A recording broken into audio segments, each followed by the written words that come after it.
আসসালামু আলাইকুম everyone, welcome back to my another video.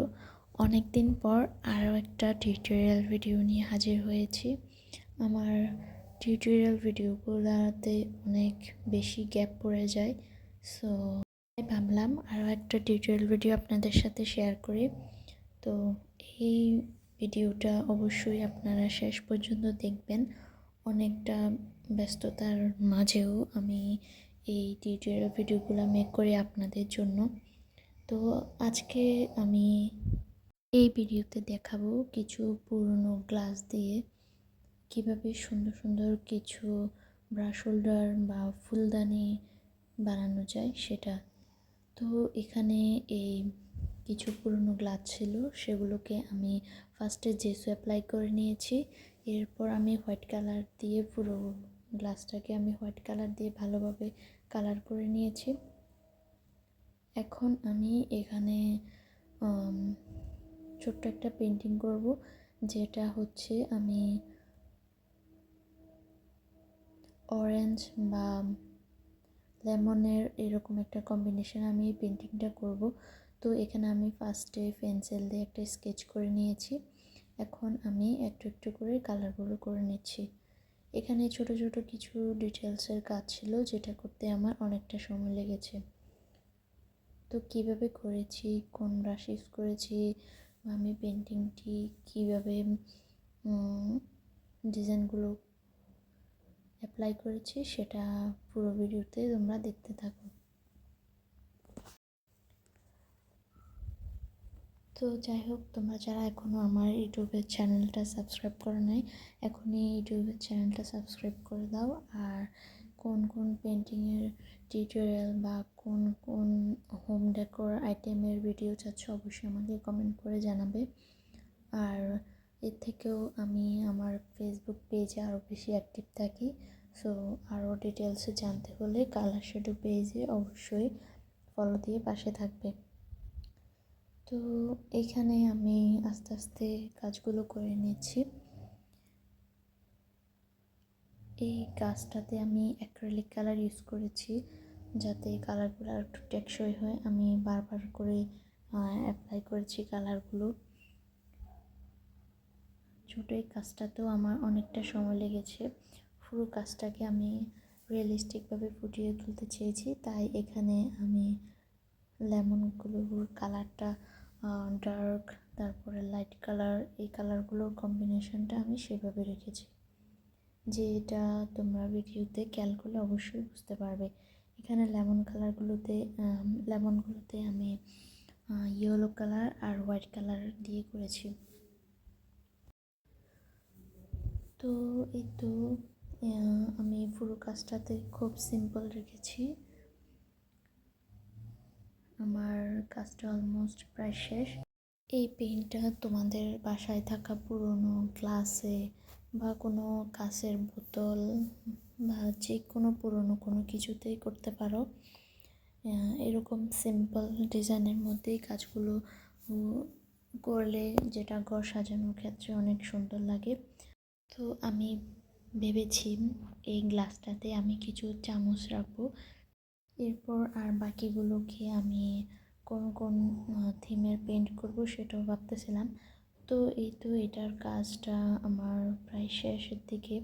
এখানে আমি বারবার দেখতেছিলাম আরও কি পাতা বা কোন ঢালটা অ্যাড করা যায়।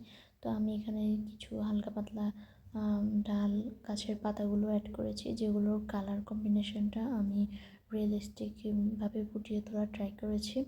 এখানে আমি একটু green colour, yellow colour, brown colour এই শেডগুলো দিয়ে পাতার কাজগুলো করেছি।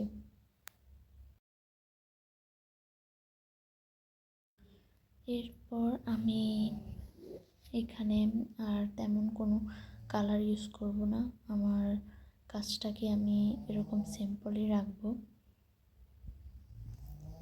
এই পুরো কাজটাতে আমি জিরো সাইজের ব্রাশটা ইউজ করেছিলাম। তো এই তো এটাই ছিল আমার ফাইনাল গ্লাসটার লুক। পেন্টিংটা শেষ করে দেখতেও আমার খুব ভালো লেগেছে। এটা দেখতে আসলে অনেক সুন্দর হয়েছে, যেটা ক্যামেরাতে অনেকটা বোঝা যায় না। মানে দেখতে কাজটা অনেক বেশি সুন্দর হয়েছে। তো এই পুরো কাজটাকে আরও বেশি গ্লসি আর টেকসই করার জন্য আমি এখানে বার্নিশ অ্যাপ্লাই করে নিচ্ছি। এই বার্নিশটা দেওয়ার পর পুরো কাজটা দেখতে আরও বেশি সুন্দর হয়েছে। বার্নিশ অ্যাপ্লাই করার পর পুরো কাজটাতে একটা গ্লসি ভাব দেয়, তো এই জন্য আমার বার্নিশটা সবসময় ইউজ করি, আমার অ্যাপ্লাই করতেও খুব ভালো লাগে। আর পুরো একটা পেন্টিংয়ের কালারটাকেই ফুটিয়ে তোলে এই বার্নিশের দ্বারা। তো আমি এটা এখন শুকাতে দেব। বার্নিশ অ্যাপ্লাই করার পর 1 ঘন্টার মতো শুকালে কালারগুলো আর বার্নিশগুলো খুব টেকসই হয়। তো কেমন হয়েছে এই গ্লাসের কাজটা সেটা অবশ্যই আমাকে কমেন্ট করে জানাবে। এরপর আমি নেক্সট আরও একটা গ্লাস, সেটাও আমি পেন্টিং করব। তো এটাকে আমি পেন্টিং করব একটা ওয়াটারমেলনের থিমের। তো ফার্স্টে সেমটার মতো আমি জেসু অ্যাপ্লাই করে নিয়েছি, এরপর হোয়াইট কালার দিয়েছি পুরো গ্লাসটাতে, যাতে কালার করার পর কালারটা একটু সুন্দরভাবে ফুটে ওঠে। কালারটাকে সুন্দরভাবে ফুটিয়ে তোলার জন্য ফার্স্টে অবশ্যই জেসু অ্যাপ্লাই করে নিতে হয়। এরপর জেসুটা শুকানোর পর একটা হোয়াইট কালারের কোট করে নিতে হয়। তো সেক্ষেত্রে কালারটা অনেক বেশি সুন্দর হয়। তো এখানে আমি ডার্ক গ্রিন, এরপর একটু ইয়েলো কালার, এই দুটা মিশ্রণ করে আমি নিচের পার্টের কাজটা করে নিচ্ছি। তো এখানে আমি যতটা রিয়েলিস্টিকভাবে করা যায় সেভাবেই আমি কালারগুলো অ্যাপ্লাই করেছি। এই কাছের জারের কাজটা আমি বেশ কয়েকদিন হয়েছে করেছি। তো এখন আমি টিউটোরিয়াল ভিডিওটা আপনাদের সাথে শেয়ার করতেছি। তো আমি এখনও পর্যন্ত সুন্দরভাবে গুছিয়ে হয়তো টিউটোরিয়াল ভিডিওগুলো মেক করতে পারি না। তো ভুল ত্রুটি হলে সেটা অবশ্যই ক্ষমা সুন্দর দৃষ্টিতে দেখবেন। আর কেমন টাইপের ভিডিও চাচ্ছেন বা কোন কোন কাজগুলো টিউটোরিয়াল ভিডিও চাচ্ছেন অবশ্যই আমাকে কমেন্ট করে আপনারা জানাবেন। তো এখানে আমি এই কাজটাতে এরপর বাকি যেই পার্টটা ছিল সেখানে আমি রেড কালার করেছি।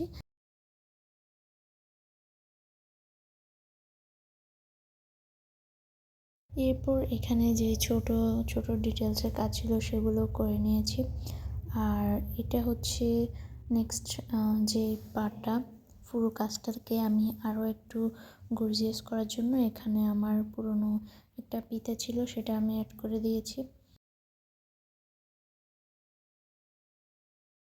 তো এই ছিল আমার দুটা কাচের জারের ফাইনাল লুক। কোনটা বেশি সুন্দর হয়েছে অবশ্যই আমাকে কমেন্ট করে জানাবেন। এই ছিল আজকে এই পর্যন্ত। নেক্সট ভিডিও পেতে অবশ্যই চ্যানেলটি সাবস্ক্রাইব করে পাশে থাকবেন। আল্লাহ হাফেজ।